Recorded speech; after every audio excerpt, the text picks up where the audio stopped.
After the confrontation, the house turned into a battlefield of silent stares and closed doors. Adana stopped talking to both Chief Emeka and Amaka. She stayed in her room most of the time, scrolling through her phone, but this time, it wasn't for content. It was to read the endless insults people were throwing at her online. She was busy living fake life online. Now look. Lesson for all these slay queens. Her niece is smarter than her. Every comment felt like a knife. A few days later, Adana came downstairs to find Amaka sitting comfortably in the living room, wearing one of her designer gowns and sipping juice. Chief Emeka was beside her, talking softly.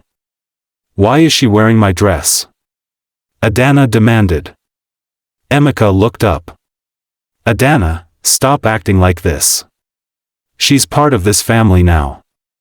She's carrying my child." Adana's mouth dropped open. "Part of the family? She's my niece." But Amaka just smiled faintly, her hand resting on her stomach. It wasn't long before Amaka started accompanying Chief Emeka to public events, the same events Adana used to attend. One Saturday, Adana saw pictures online of a charity dinner. There was Amaka, standing proudly beside Emeka, wearing an expensive gown she herself had once bought for a gala. The caption read, "Chief Emeka and his lovely wife-to-be." Adana felt her chest tighten. Not only was her marriage in shambles, but the world now saw Amaka as the new woman in Emeka's life. The children were confused. Chimdi started spending more time with Amaka, while little Samto sometimes refused to greet her mother. "Mummy, Auntie Amaka gives us more time," Chimdi once said without thinking. That broke Adana's heart more than anything else. She had given her attention to strangers online while her own children were slipping away from her. One evening, Adana walked into the kitchen and saw Amaka directing the cook. "Make sure Chief's soup has enough goat meat," Amaka said confidently. Adana stepped forward. "Amaka, this is still my house. Don't forget that."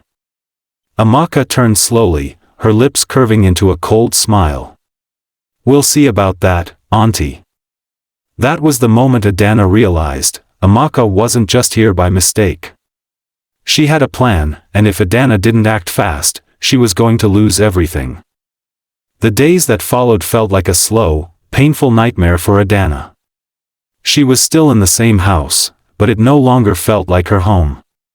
The laughter she used to share with her husband was gone, the warmth from her children was fading, and her own niece now walked around as if she owned the place. Chief Emeka's change. One morning, Adana came down for breakfast and found Amaka and Chief Emeka eating together at the dining table. The seat that used to be hers, right beside her husband, was now taken by Amaka. "Good morning," Adana said coldly. Neither of them looked up.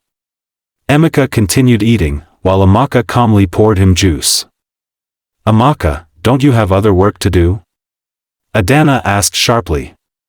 Before Amaka could answer, Emeka put down his spoon. "Adana, enough. This attitude of yours is making the house uncomfortable. Amaka is pregnant with my child, and she deserves respect." Those words stung more than any insult. Adana felt her throat tighten, but she refused to cry in front of them. She quietly walked away, her dignity hanging by a thread. That evening, Adana returned from a short visit to Kemi's place. When she tried to enter the master bedroom, her key didn't work. She knocked. Emeka opened the door halfway and stepped out.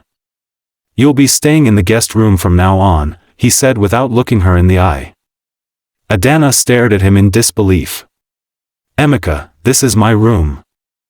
"I don't want unnecessary tension around Amaka," he replied, closing the door. For the first time in her marriage, Adana slept in a room meant for visitors, in her own house. 2 days later, there was a family meeting. Adana assumed it was about fixing things, but it turned out to be the opposite. In front of Emeka's relatives, Amaka sat confidently, her hands on her growing stomach. One of the elders cleared his throat and said, "Adana, we have to accept reality. This child must be welcomed into the family. Adana looked around the room in shock. Some of them were even smiling at Amaka.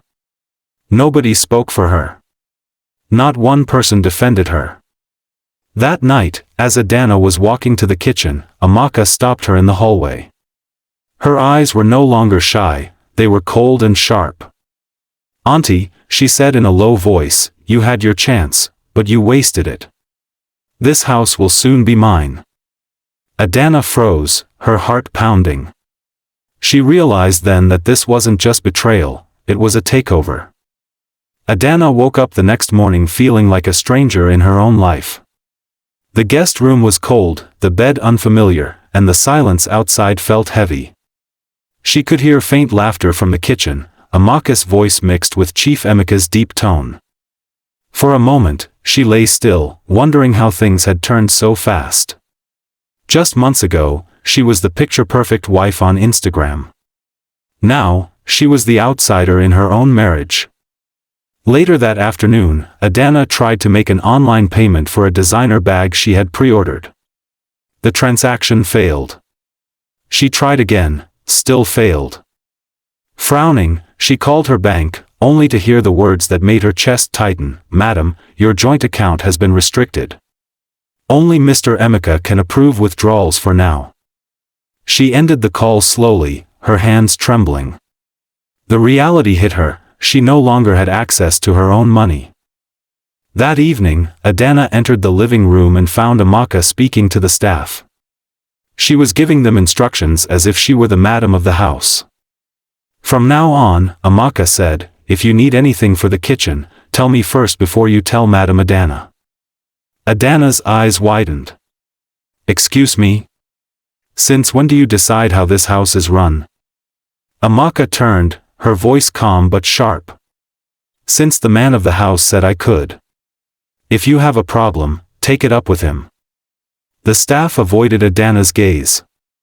They knew where the power was shifting. 3 days later, Emeka called for another family gathering, this time in the mansion's dining room. Adana sat at one end of the table, Amaka beside Emeka at the other end. "I have made my decision," Emeka said firmly. "Until further notice, Amaka will be handling all household affairs.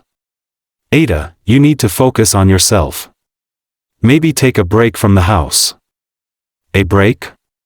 Adana repeated in disbelief. "This is my home, Emeka."